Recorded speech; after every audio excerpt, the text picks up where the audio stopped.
Mais bon, il faut que les Sénégalais convainquent Iliman Ndiaye à ne pas partir en Arabie Saoudite. Bon, Iliman Ndiaye, am na affaire yoo xamante c'est des choix personnels, c'est le gars bi xamante ne moo xam la lañ ko fay moo xam na la mooy logique bu carrière am ñun en tant des Sénégalais je pense que muy yow di man ñun ñëpp bëgguñu mu dem Arabie Saoudite mooy li may wax rek bu ma gisee li ñu gis Diomandé nar a signé Real Madrid ñun ñu sonal Sénégalais Real Madrid lay signé Barcelone lay signé tous ces grandes équipes lay signé que le gars il a 26 ans donc c'est pas donc c'est pas kii ni ñu koy waxatee Arabie Saoudite du Gana Gueye bu demee benn Arabie Saoudite dañ koy accepter mais pas Iliman Ndiaye bon mais on va tout faire on va faire nos vidéos en disant que peut-être war fa dem mooy loolu. Krépin Diatta aura bientôt un club, les choses sont bon.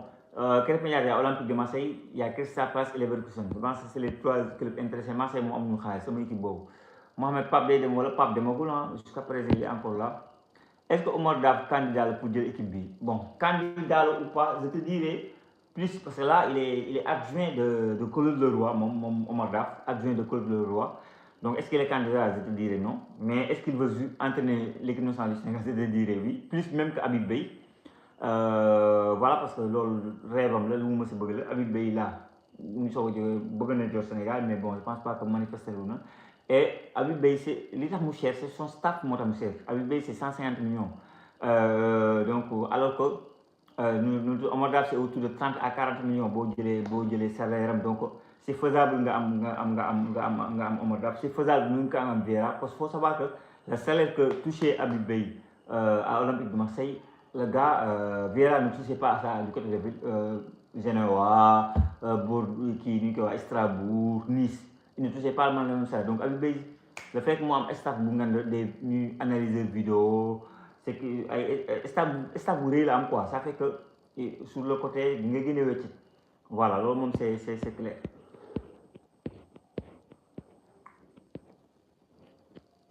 Mohamed, tout va bien. Est-ce que tu as découvert Alassane Diatta de Villarreal? On dirait que Pape Gueye, vraiment, il est talentueux. Me dit Matassa. Bon, c'est un joueur que je connais très bien. Joueur de mon football. Je pense que Amna Ligue des Champions, vous savez, Villarreal, il a fait une technique comme jouer. Il avait fait un match de Bouba. Dernièrement, j'ai découvert, si je ne me trompe pas aussi. Voilà, là, c'est un match de Villarreal.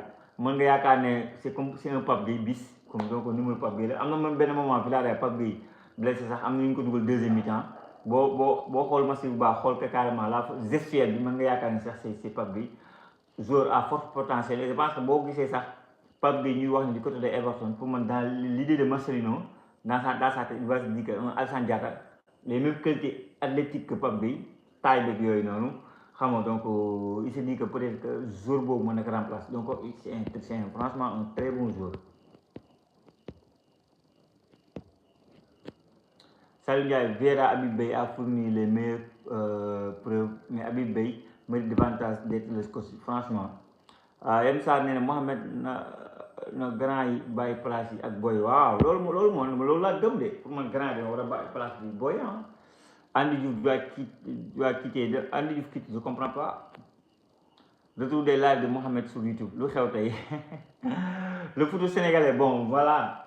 Donc dama koy may waa TikTok bu bëri c'est normal que may ko waa YouTube surtout que moi je suis plus un youtubeur que tiktoker je me sens à l'aise plus ici mais sur TikTok quand même ci boo taalee live t'as 100 personnes 200 personnes 1000 personnes facilement quoi loolu aussi parfois de si jouer. Habib Beye et Omar Daf feraient du bien pour l'équipe nationale du Sénégal. Hadi Gueye en tout cas man sama choix c'est Habib Beye, sama choix numéro 2 c'est Omar Daf, après le troisième choix peut-être Vieira, mais Vieira c'est même pas mon choix numéro 2 quoi.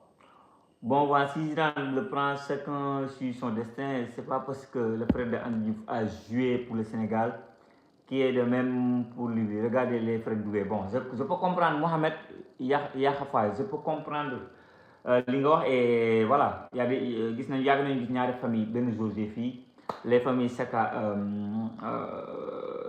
am na fi.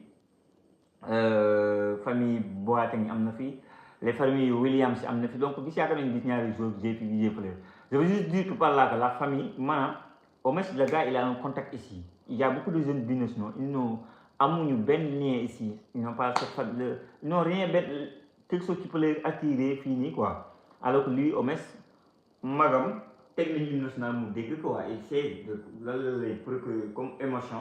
Et je me dis que rien que pour ça, je me dis que voilà, il y a moyen de discuter avec son frère, de toog waxtaan ak moom, de lui vendre un bon projet pour que mu tànn Sénégal, man foofu la laa ko jàppee.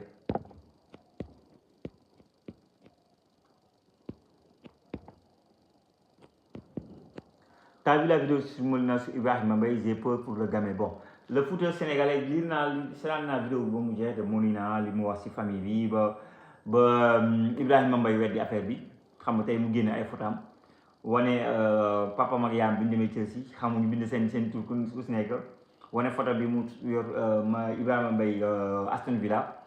Il a expliqué que boy bu ay famille am dañ ne yaay dinaan moo mën Ibrahima moo mën Dembélé moo mën ay Barcola yi daa war a football. Boy bi demoon na ba jël poids, boy bi il a pas compris waxuñu rek sax waa Paris ñooy bëgg jaay, il a fallu campus woote loolu nag dafa mujj soof waa Paris Saint-Germain ba ñu dañ koy jaay. Donc j'ai lu tout ça là quoi, mais léegi mu li am moom boo soobee mu bàyyi suñu Sénégal quoi, sonal nañu askale nañu trop teg nañu fi jamono bi dañu ni moom moo soobee mu bàyyi ñu. Mais bon Ibrahima Mbaye aussi c'est encore un jeune joueur, et les jeunes joueurs c'est comme ça, seen famille ñooy yor lépp. Maintenant bu fekkee loolu ay parents loolu la ñu war loolu la ñuy def pour man war nañ ko wàññi bu baax parce que booy bi si yoon la nekk te yoon bi waruñu ko xatal quoi, waruñu ko tegal ay obstacles, c'est trop de pression. Tu es le meilleur Dembélé, tu es le meilleur d'un tel, tu dois jouer coûte que coûte. Nous on est des Sénégalais bon teint, on croit en notre pays, on est franchement des vrais patriotes, mais on sait que Ibrahima Mbaye ne peut pas être titulaire devant Dembélé, devant Désiré Doué, devant Barcola quoi. Barcola instant dafa bëgg quitter Liverpool Paris Saint-Germain parce qu'il n'est pas titulaire. Donc faisons attention, comme ni ma ko Mohamed Yahya Fall au dire de Molina. Maintenant aussi il y a une part de vérité, il y a une vérité boo xamante ni tamit faut constater qu'il y a une vérité boo da nga koy nangu et assumer et jéem a prendre les bonnes décisions. Donc lii moom du lu bees quoi, gis nañ la famille Pogba ak Pogba, gis nañu Neymar moom ak papa. Donc c'est pas du lu bees si football mondial xam nga. Donc c'est juste que dans l'intérêt du joueur faut lui mettre dans les bonnes conditions, parce qu'on parle de professionnalisme, on parle du très haut niveau, et très haut niveau daa am lu mu àndal. C'est Abdou Khad me dit que Vieira est un excellent choix pour notre équipe nationale. Moi je porte mon choix sur Patrick Vieira, il est compétent et peut rendre la tanière plus attractive pour les nations. Mais Habib peut aussi faire ça, hein, mon frère. Habib peut aussi faire ça. Pourvu que la fédération soit sérieuse, si on veut gagner la Coupe du Monde, il faut développer les gros moyens et être sérieux dans la gestion. C'est ça la vérité. C'est Abdou Khadir. Nul pas Vieira à gagner en tant que joueur. Voilà. Bon, en tant que joueur, Vieira, comme je le voyais, c'était un grand joueur. Hein. Franchement, moi, il m'a les duels. Ça m'a mis à mes générations 2003, là, commencé à suivre le football carrément, 2003-2004. Il a commencé à football carrément quoi. Donc Vieira c'est Arsenal, Vieira c'est Highbury, stade bu Arsenal. Vieira c'est Pires, c'est voilà le grand Arsenal. Vieira c'est la Juventus, le Juventus de Ibrahimovic, tel que Trezeguet et tout. Vieira c'est qui ñu koy waxatee Inter de Milan. Vieira c'est 2006 avec Zinedine Zidane. Les très technique, très élégant, un joueur très bon dans la récupération, très bon joueur de foot. Gagné la Première Ligue, gagné la Coupe du Monde. Vieira c'est un très bon joueur, mais en tant que coach, beneen affaire là quoi. Donc parfois gars yi bu ñu mélanger ñaari, c'est plus un grand joueur que tous nos entraîneurs yu ñu am. Vieira est plus un grand joueur que tous nos entraîneurs bu ñu am. Xam nga xanaa Vieira sax te Vieira moo gën a nekk moo gën a toj ci football mondial. Donc Vieira en tant que coach c'est quelque chose, en tant qu'entraîneur. Voilà, je reste sur ma fin.